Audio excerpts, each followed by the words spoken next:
वन्दे मातरम् सुजलां सुफलां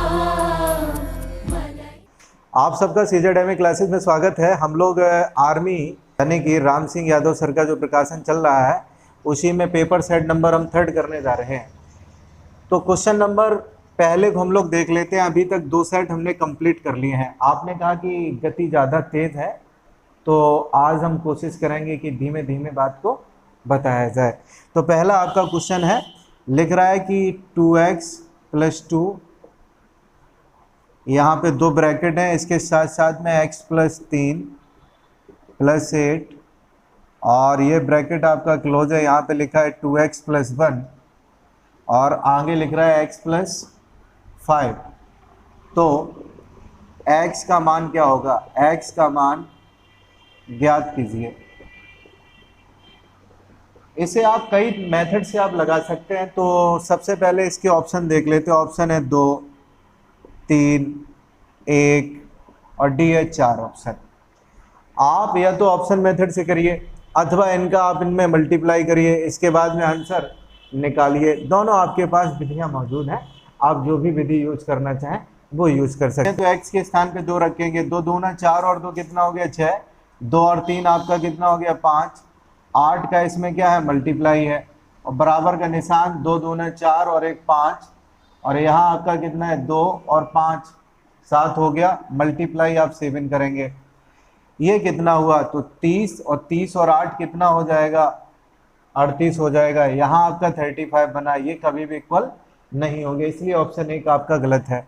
option number B देख लीजिए, 3 रखिए x के स्थान पे, 3 दूना 6 और 6 और 2 कितना हो गया 8 और इसके बाद में ये आपका 3 और 3 कितना है 6 प्लस आपका लिख रहा है प्लस आपका 8 है।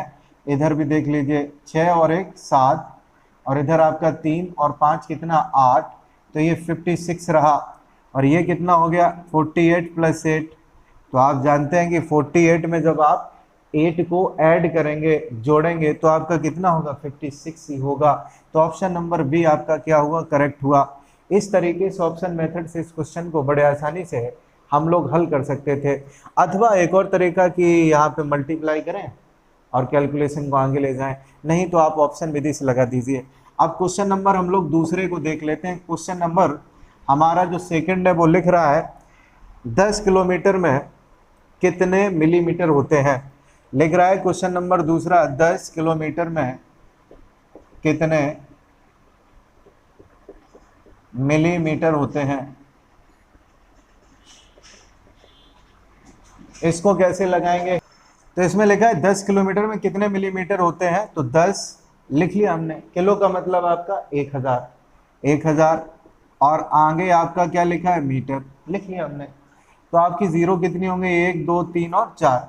अगर मिली की हम बात करें तो मिली में आपको 3 और यहाँ पे क्या करना पड़ेगा 10⁻³ का और मल्टीप्लाई करना पड़ेगा, यानी कि इतने मीटर से अगर मिलीमीटर आप बनाएंगे तो आपको यहाँ इतने 10⁻³ का मल्टीप्लाई करना पड़ेगा। अब ये आपका क्या बन गया मिलीमीटर। तो वैल्यू कितनी हो जाएंगी 3 4 5 6 और 7, तो 10⁻7 मिलीमीटर इसका प्रॉपर आंसर होगा क्वेश्चन नंबर सेकंड का। अब क्वेश्चन नंबर थर्ड को हम लोग देख लेते हैं। क्वेश्चन नंबर थर्ड में आखिरकार उसने क्या लिखा है। तो क्वेश्चन नंबर तीसरा हमारा कुछ इस प्रकार से है, लिखता है एक परीक्षा में 60 अंक प्राप्त करता है, एक छात्र है एक परीक्षा में 60 अंक प्राप्त करता है और 20 अंकों से फेल हो गया। जो छात्र है 60 अंक इसके आए और 20 अंकों से ये क्या हो जाता है फेल। इसका मतलब ये हुआ कि अगर इसके 80 अंक आते तो ये पास कर जाता।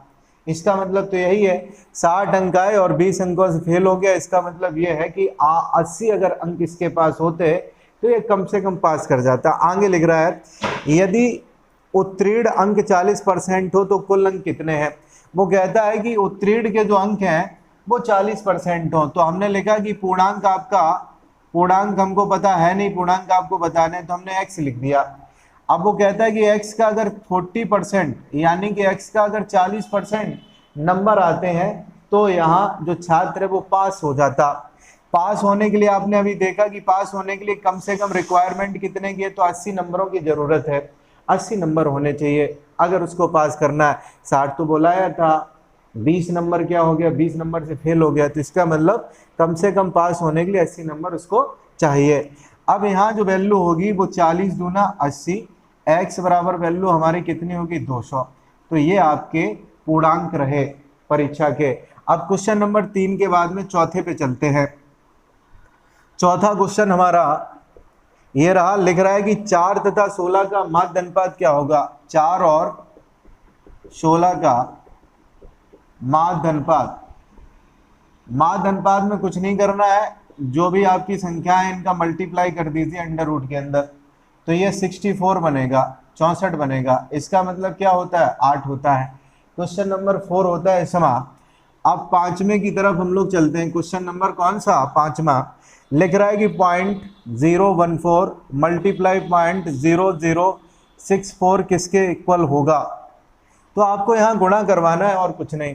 1 2 3 4 5 6 और 7 अंक बाद तो दशमलव आपको लगाना है। तो 14 का गुणा कराइए, 14 चौको 56, हासिल आपका कितना हुआ 5, 14 छिंग 84, 84 और 5 आपका क्या हो गया 89 हो गया, 89 हो गया। अब दशमलव के अंक गिनिए 1 2 3 4 5 6 और 7, 1 2 3 4 5 6 और 7, ये आपका प्रॉपर इसका आंसर रहने वाला है। अब क्वेश्चन नंबर 35 के बाद में अगला क्वेश्चन हमारा लिखा एक द्विघात समीकरण है, उसने लिखा है ये आपका 35 के बाद में 36 यानी कि छठवां क्वेश्चन है। इस क्रम के हिसाब से हम देखें तो लिख रहा है कि x² minus 4x minus 12 equal to 0 को हल कीजिए, इसका क्या हल होगा। तो आप सभी जानते हैं कि इसको बड़े आसानी के साथ हम लोग हल कर लेंगे। 12 के आपके गुणनखंड क्या होंगे 3 और 4, आपका ये होगा गुणनखंड। लेकिन आपको ये याद रखना है कि यहाँ पे आपको बनाना है 4, तो इसका मतलब 3 और 4 तो आप ले नहीं सकते, क्या लेंगे फिर 6 और 2 आपको लेना पड़ेगा। यहाँ आपके फैक्टर जो होंगे 2 और 6 होंगे। लिखेंगे कैसे, तो आपको ये लिखना है x² माइनस के 6x प्लस के 2x माइनस 12 इक्वल टू 0। 2 2 के जोड़े बना लीजिए, कॉमन ले लीजिए, तो x कॉमन, तो x माइनस ये 6 plus 2 common, x minus 6 equal to 0। x minus 6 x plus 2, ये इसका प्रॉपर आंसर है। यही पूछ रहा था कौन कौन से इसके फैक्टर होंगे, तो ये फैक्टर आपके रहे x माइनस 6 x प्लस 2। अगर मान पूछता तो x बराबर 6 और x बराबर माइनस 2 इसके मान होते। अब क्वेश्चन 6 के बाद में क्वेश्चन नंबर 7 की हम लोग बातचीत कर लेते हैं। तो क्वेश्चन नंबर 7 आपका ये रहा कि लिख रहा है कि एक अधिक कोणीय त्रिभुज के दोनों छोटे कोणों का योग कितना होता है। अधिक कोणीय अगर त्रिभुज है, अधिक कोणीय त्रिभुज के दोनों कोणों का मान कितना होता है। अधिक का मतलब क्या होता है, ये आपका अधिक कोण रहा, मतलब 90 से अगर एक कोण बड़ा है तो बाकी के दोनों कोणों का योग क्या होगा, तो हम कहेंगे बाकी के दोनों कोणों का योग, बाकी के दोनों कोणों का योग ये होगा, दोनों कोणों का योग। यहाँ लिखेंगे बाकी के दोनों कोणों का योग जो होगा वो 90 से क्या होगा, छोटा होगा। आप जानते हैं कि किसी भी त्रिभुज में तीनों कोणों का योग होता है 180 होता है। और आप जान पाए कि यहाँ जो एक कोण होगा अधिक कोण के केस में एक कोण का मान 90 से ज़्यादा होगा। अगर 90 से ज़्यादा होगा, मान लीजिए 110 अगर ये रहा, तो बाकी के दोनों कोणों का योग आपका कितना रहेगा 80 रहेगा, जो हमेशा 90 से छोटा होगा। तो याद रखना पड़ेगा इस बात को, आपको समझ में आ जाना चाहिए। अधिक कोण के केस में एक कोण होता है 90 से ज़्यादा, इसका मतलब ये बाकी के दो कोण जो बचे उनका मान 90 से कम होगा। इसको लिखने का तरीका ये होता है कि 90 का मान ज़्यादा है, बाकी के दोनों कोणों का योग 90 से कम होगा। ये क्वेश्चन नंबर आपका 7 हो जाता है समाप्त। अब क्वेश्चन नंबर हम लोग बातचीत करते हैं 8th की। तो 8th नंबर जो आपका है लिख रहा है कि 2x प्लस 3y प्लस 2 और x प्लस 2y माइनस 2 का योगफल बताइए। बिल्कुल आसान सा सवाल है, योग करना है तो 2x और x आपका कितना हो गया 3x हो गया। जोड़ना है, योगफल का मतलब जोड़ना है। 3y और 2y आपका कितना हो गया 5y, ये 2 प्लस का ये माइनस का, तो आपका आंसर हो गया 3x plus 5y। Question number 8 होता है समाप्त। अब नवे क्वेश्चन की तरफ हम लोग चलते हैं। तो नवा क्वेश्चन हमारा ये लिखा है, काफी बड़ा क्वेश्चन है, हम लिख देते हैं एक बार, वैसे आपको बोर्ड नीचे दिख जाएगा। एक पिता लिख रहा है, एक पिता अपने पुत्र से 20 वर्ष बड़ा है, यानी कि अगर फादर और सन की अगर हम बात करें, ये आपके फादर है और ये सन है, पिता आपका 20 साल बड़ा है, तो इसका मतलब अगर सन है x साल का तो पिता कितने के हुए, x + 20 के, 20 वर्ष बड़े हैं। आगे इसने लिखा है 5 वर्ष बाद पिता की आयु। अब 5 वर्ष बाद दोनों की आयु बढ़ेगी या घटेगी? बढ़ेगी ना। मैं कह दूं आपसे आज आपकी उम्र 20 साल है, 5 साल बाद आपकी उम्र क्या रहेगी? तो आप कहेंगे 25 रहेगी। बात में हमेशा अगर कहेगी 5 साल बाद, इसका मतलब दोनों की आयु आपको ऐड करनी है। तो पुत्र की आयु आपकी होगी x + 5 और यहाँ भी आपको 5 ऐड करना है, तो पिताजी की उम्र क्या होगी, x + 25 होगी। अब उसने आगे लिखा है कि 5 वर्ष बाद पिता की आयु पुत्र की आयु से दोगुनी हो जाएगी, पिताजी की आयु दुगनी हो जाएगी। अब इनका हमेशा इक्वल अगर आपको इक्वेशन करवाना है तो दुगना कौन है? तो दुगना तो आपके पिताजी हैं। जो कमजोर है, कमजोर हमेशा पुत्र की उम्र रहेगी, कम हमेशा पुत्र की उम्र रहेगी।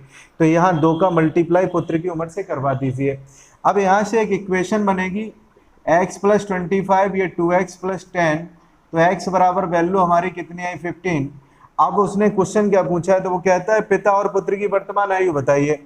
तो सन की S4, यहाँ पे सन है, सन मतलब पुत्र, पुत्र की उम्र आपकी कितनी होगी वर्तमान 15, और पिता की अगर बात करें, फादर की अगर बात करें, तो x के स्थान पे 15 + 20, दैट मीन्स आपका होता है 35।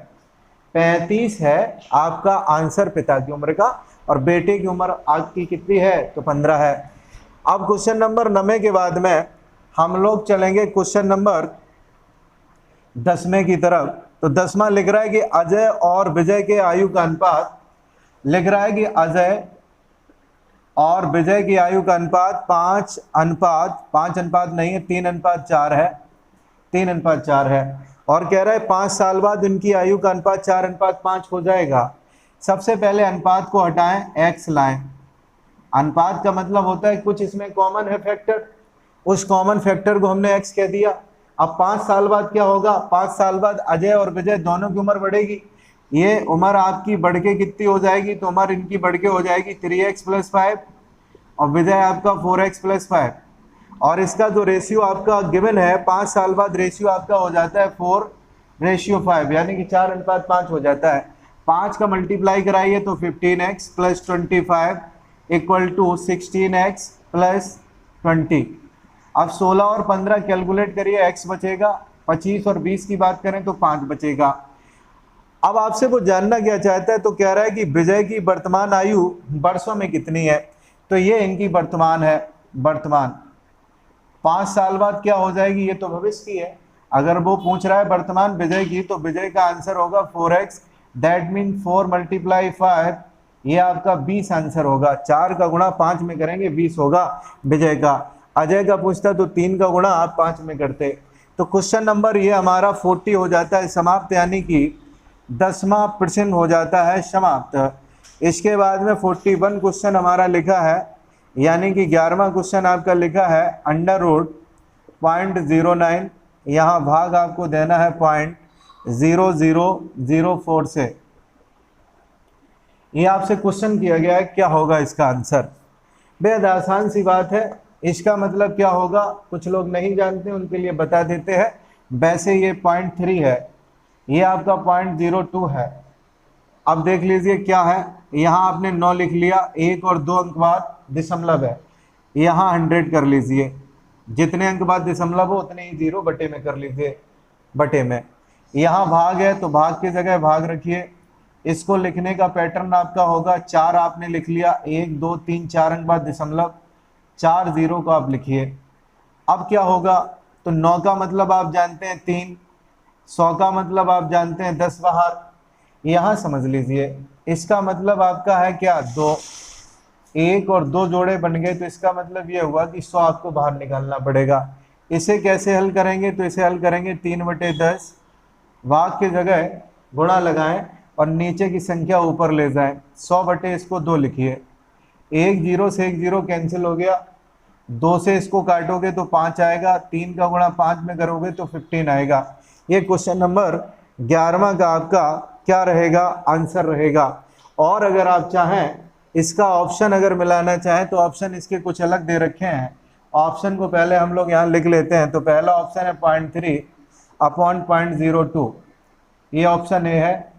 ऑप्शन बी आपका 9/4, ऑप्शन सी है 0.03 अपॉन 0.002। ये तो हमने आपको करके बता दिया क्या इसका आंसर रहने वाला था। अगर आप चाहें तो इसका आंसर इनमें से आप चुन सकते हैं, इन्हीं में से आपको चुनना पड़ेगा। 0.09 को आप क्या लिख सकते हैं, तो 0.09 को हम लिख सकते हैं 0.3 मल्टीप्लाई 0.3, यही आप लिख सकते हैं। इसके बाद में भाग का निशान, इसको आप लिख सकते हैं 0.02 मल्टीप्लाई 0.02 इसको। अब जब आपने इतना लिख लिया है तो अब करना क्या पड़ेगा, अब कोई बहुत बड़ा काम नहीं है, बहुत आसान सी बात है, आसानी से समझ में आ जाएगी। ये आपका यहाँ जोड़ा बन गया अंडर रूट के अंदर, इसको बाहर निकाल लीजिए तो ये 0.3 आपका बाहर निकल आएगा। भाग का यहाँ पे निशान है, लगा दीजिए। ये भी आपका जोड़ा बन गया तो आपका 0.02 निकल आएगा बाहर। यही तो ऑप्शन ए है, 0.3/0.02, ऑप्शन नंबर 1 यही तो लिखा है, आंसर हो जाएगा आपका ए पार्ट। अब इसके बाद में 11वें के बाद में हम लोग 12वें प्रश्न की तरफ चलते हैं। तो क्वेश्चन नंबर जो 12 है वो हमारा कुछ इस प्रकार से है। एक श्रेणी है 8, 27, 64, 125, 216, 343। अगला पद पूछ रहा है, तो ये 2 का क्यूब, 3 का क्यूब, 4, 5 का क्यूब, 6, 7 का क्यूब, 8 का क्यूब आप जानते हैं 512 होता है। ये क्वेश्चन नंबर आपका 8वां 12वां जो था वो समाप्त हो गया।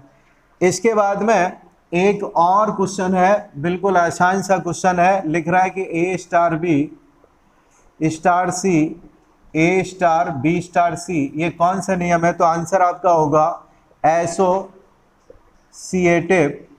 लॉ, ये आपका आंसर हो जाएगा। इससे ज़्यादा आपको कुछ नहीं बताना, ये चुनना था आपको। अब इसके बाद में आपका 43 के बाद में 44 आपका क्वेश्चन है, ऑप्शन के बगैर आप इसको मत करिए। लिख रहा है एक संख्या का एक वर्ग, एक संख्या का एक वर्ग किस अंक के साथ समाप्त नहीं होता। तो सबसे पहले उसने 6 दे रखा है, ऑप्शन ए में यहाँ 5 है, एक 4 है सी, और डी आपका 3 है। तो आप बताइए किसी भी संख्या के वर्ग के अंत में 6 आता है क्या, हाँ आता है। उदाहरण आपका 36 रहा, और 5 आता है तो हम कहेंगे बिल्कुल आता है भाई, 25 होता है। अगर हम बात करें 3 की, तो 3 क्या कभी किसी के अंक पर आता है स्क्वायर करने पर, या फिर हम बात करें 4 की, तो 4 की अगर हम बात कर लें तो 2 का स्क्वायर ही 4 होता है। अरे 2 का स्क्वायर 4 होता है कि नहीं, तो आखिरी में आया ना। 3 का बात करिए, 3 कहाँ आता है, नहीं आता है। तो इसका मतलब एक संख्या का वर्ग 3 अंक के साथ समाप्त नहीं हो सकता। ऑप्शन नंबर कौन होगा इसका, डी पार्ट होगा। इसके बाद में 45वां यानी कि 15वां क्वेश्चन, इस पेपर सेट 3 का अंतिम क्वेश्चन ये रहा। लिख रहा है कि 9 व्यक्ति किसी काम को 25 दिन में करते हैं। तो ये आपका एमडीएच फॉर्मूला है। आप जानते हैं एमडीएच फॉर्मूले को हम कहाँ लगाते हैं, 2 कंडीशंस होंगी आपकी, 2 कंडीशंस होंगी। और एम की वैल्यू आपकी दे रखी है कि कह रखा है कि 9 व्यक्ति 9 मैन है, 25 दिन लेते हैं। अवर की बात है नहीं, वर्ग की बात है नहीं। उस काम को 15 व्यक्ति करें तो काम कितने दिन में समाप्त होगा, उस काम को 15 व्यक्ति करें तो काम कितने दिन में समाप्त होगा, ये डी बताना है आपको। कैलकुलेशन हमारा रहा वो ये है, यहाँ 3, यदि ये 3 से कैंसिल हो जाएगा तो बराबर संख्या 375 आएगी। तो पेपर सेट नंबर 3 आपका होता है समाप्त। एक्स का मान पूछ रहा है तो बेहद आसान है, सबसे पहले जो हमारे मैच चल रहे सीरीज में करने जा रहे हैं 3, तो आप 2 अभी तक 3 सेट में कोई अगर समस्या रही, एक्स का वैल्यू आपका क्या रहेगा, तो ये आप जानते हैं अच्छे से, ये 5 होगा इसका आंसर। एक्स क्यूब बराबर 5 का क्यूब, मतलब आपका क्या हो गया, 5 आंसर हो गया। क्वेश्चन नंबर 1 आपका होता है समाप्त। अब क्वेश्चन नंबर हम लोग सेकंड की तरफ चलते हैं। क्वेश्चन नंबर सेकंड क्या लिख रहा है, लिख रहा है कि 1.07 मल्टीप्लाई 10.3 का मान क्या होगा। एक तो आपको बड़े आसानी से इसको क्या करना पड़ेगा, लगा लेंगे आप, मल्टीप्लाई है। चलिए हम बता देते हैं। सबसे पहले 3 का गुणा कराइए तो आपका ये बनेगा, 0 का आप गुणा कराएंगे तो हर जगह 0। अब इसके बाद में 1 का आप गुणा कराएंगे तो आपका ये बन जाएगा। अब सबसे जरूरी बात है कि आप डरते हैं दशमलव से, 2 अंक बाद है लगा दीजिए, 1 अंक बाद है यहाँ लगा दीजिए। आप जब गुणा करवा लें तसल्ली से तो जोड़िए, कितने अंक हो गए दशमलव के, 1 2 और 3, यहाँ से चलें इकाई से, 1 2 और 3। ये आपका प्रॉपर आंसर रहेगा क्वेश्चन नंबर 2 का। अब थर्ड क्वेश्चन आपका क्या है, तो थर्ड क्वेश्चन आपका लिखा है cos theta plus sine theta equal to √2 cos theta हो तो आपसे कह रखे कि cos theta minus sine theta का मान क्या होगा। आप इस प्रश्न को ऑप्शन से करें तो ज़्यादा बेटर है। ऑप्शन आपका बी लिखा है sin 2 थीटा, सी आपका √2 cos थीटा और डी आपका है 1। स्टार्टिंग हम करेंगे ऑप्शन नंबर 1 से, तो क्या लिखना पड़ेगा, तो ये आपका समीकरण हम कहेंगे कि cos theta plus sine theta equal to √2 cos theta, समीकरण नंबर 1 मान लीजिए। हमने मान लिया कि ऑप्शन यहाँ पे 1 सही है, मान के हम चल रहे हैं कि ऑप्शन 1 को चेक कर लें और ये हो सकता है सही हो जाए। cos थीटा माइनस के साइन थीटा इक्वल टू आपका आंसर हमने मान लिया कि √2 साइन थीटा होगा, मान के चल रहे हैं। अगर ये इक्वेशन इसको वैलिड करता है, सेटिस्फाइड करता है, तो कह देंगे यही आंसर आपका होगा। चलिए इसे समीकरण 2 कह दीजिए। ये कैंसिल हो गया तो cos थीटा आपके 2 cos थीटा हो गए। यहाँ अगर बात करें तो आपका √2 cos theta plus √2 sine theta हो गया। अब आपको √2 कॉमन लेने हैं, कॉमन आप लेंगे तो ये cos थीटा प्लस आपका साइन थीटा हो जाएगा। इधर आपका है 2 cos थीटा।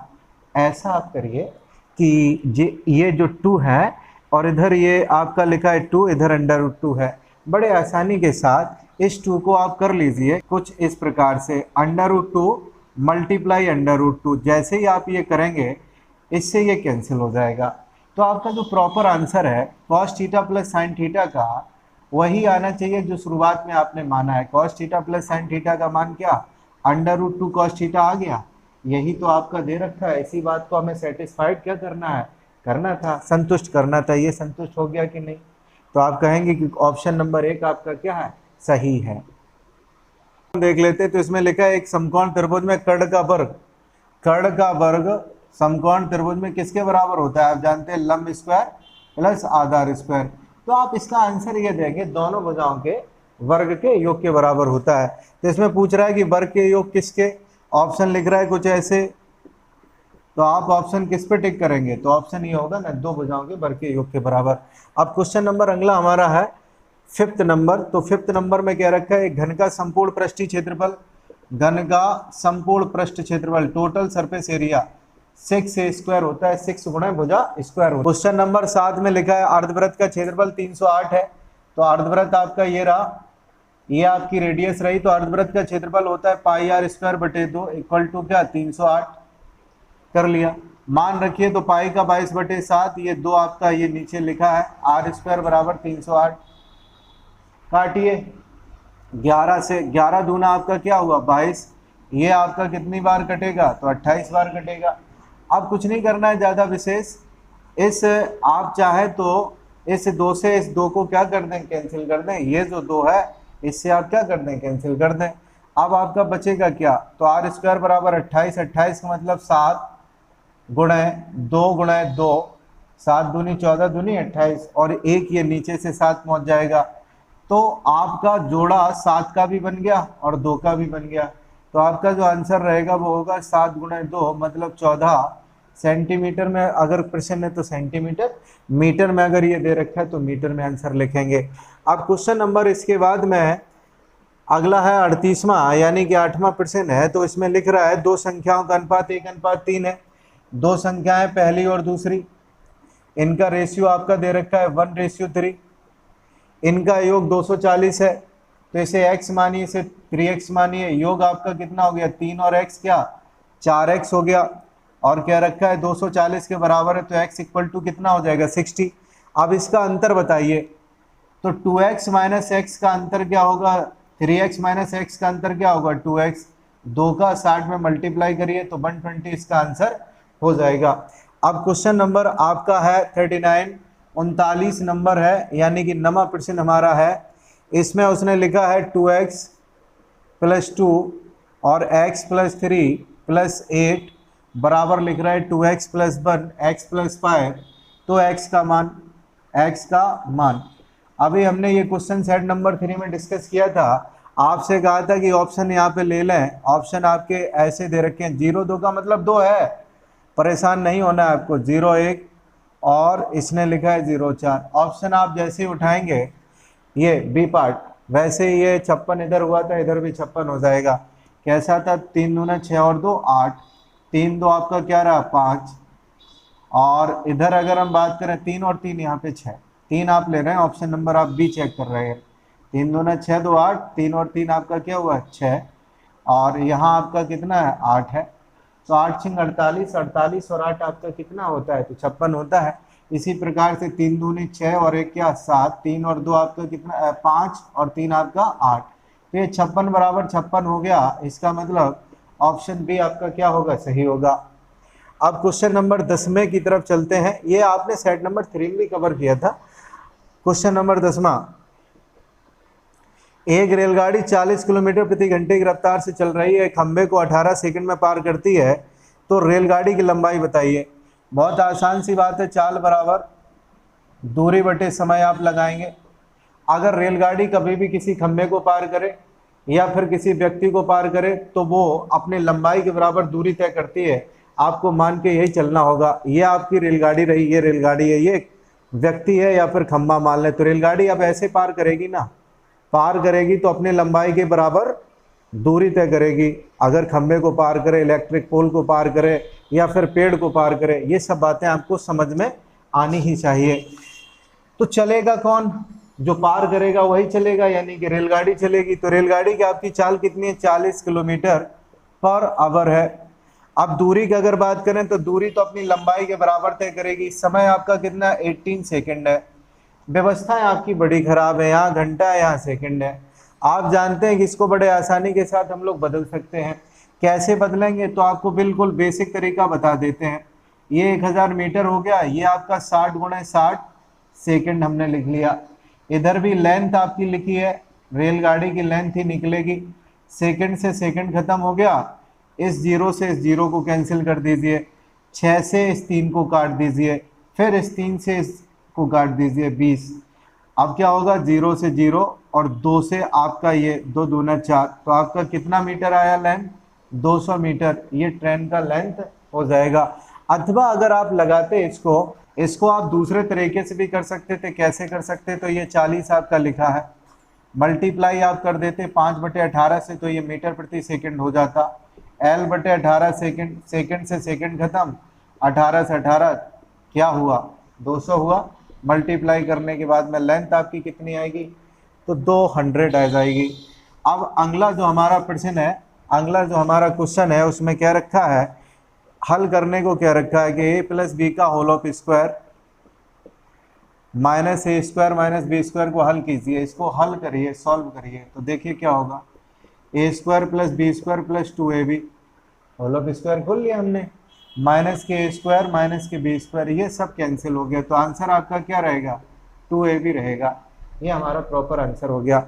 अब इसके बाद में क्वेश्चन नंबर अगला है, कह रहा है कि उस वृत्त का क्षेत्रफल ज्ञात कीजिए जिसका व्यास 5 सेंटीमीटर हो। जिसका व्यास आपको दे रखा है 5 सेंटीमीटर। अब इसका आपको एरिया बताना है, क्षेत्रफल बताना है क्या होगा। तो ये वृत्त है, वृत्त में जो प्रकार की नोक होती है, जो प्रकार आपका होता है उसका जो नोक होता है, वृत्त की अगर बात करें तो वृत्त में जहां पे आपकी प्रकार की नोक रखी जाती है वो वृत्त का सेंटर रहा, केंद्र रहा। इसके बाद में जो भी आप आर्क लेंगे, जो भी चाप लेंगे, वो इसकी रेडियस होती है। व्यास क्या होता है, व्यास में 2 त्रिज्याएं आपकी होती हैं। कितनी त्रिज्याएं होती हैं, 2 होती हैं। याद रखिए हमेशा इस बात को। इसके बाद में आप करेंगे क्या, तो व्यास आपका दे रखा है, व्यास आपका 5 है। व्यास में आपकी 2 त्रिज्याएं छिपी होती हैं, 2 रेडियस होती हैं इसके अंदर, बराबर 5। आर बराबर 5/2 क्या हो गया, सेंटीमीटर हो गया। अब वो आपसे पूछता क्या है, तो एरिया पूछ रहा है। तो एरिया का फॉर्मूला क्या होगा, एरिया का फॉर्मूला होता है पाई आर स्क्वायर। पाई की वैल्यू 22/7, आर की वैल्यू आपकी 25 क्या, आप मल्टीप्लाई करेंगे तो 11 × 5 = 55, 11 दूनी 22, 22 और 5 27, ये 7 दूनी 14 हो गया। 14 दूनी 28 तो होगा नहीं, 14 एकन 14। आपकी बची कितनी, तो 7 और 6 13 बचे। 13 का मतलब 135 हो गया। अब 135 में अगर बात करें 14 निम्मा यानी कि 9 बार जाएगा। अब जैसे ही 9 बार आप यहाँ पे करेंगे तो आपकी वैल्यू बचेगी कितनी, तो आपकी वैल्यू यहाँ पे 135 थी, 126 आपकी कंप्लीट हो चुकी है। इसका मतलब आपका बचा कितना है, आपका बचा है 9। 9 का मतलब ये हुआ कि 90, 14 × 6 = 84, तो 19.6 के करीब जो आंसर हो उसी को आप टिक कर देंगे। और यहाँ आपको लिखना पड़ेगा सेंटीमीटर स्क्वायर।